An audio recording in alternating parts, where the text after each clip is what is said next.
पुण्यामध्ये निर्भय बनो कार्यक्रमापूर्वी जोरदार राडा झाला। भाजप कार्यकर्त्यांनी निखिल वागळे यांची गाडी फोडली।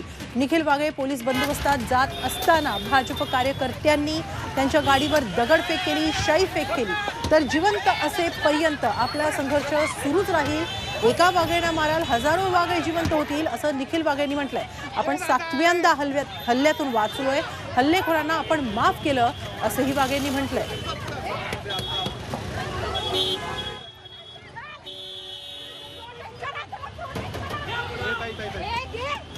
आपण सत्याचं काम करतो, आपल्याला हे लोक मारू शकत नाही, आपल्याला जखमी करतील। आज आमची डोकी फुटणार होती, काचा गेल्या सगळ्या केसामध्ये आणि अंगामध्ये, पण जगलो आपण,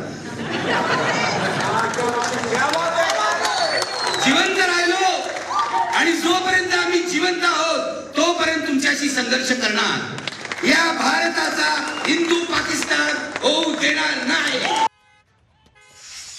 या सर्व हल्लेखोरांना डॉक्टर बाबासाहेब आंबेडकरांचं नाव घेऊन मी ते सांगतो, मी माफ केलंय। हा माझा वारसा आहे। तुम्ही मला मारायला आला, महात्मा फुलेंना मारायला आले होते रामोशी, तुम्हाला माहिती आहे। त्यांनी त्यांचं मनपरिवर्तन केलं आणि ते शेवट त्यांचं काम करायला लागले। मला जरी संधी मिळाली ना तर या भाजपवाल्यांचं पण परिवर्तन करून टाकेल।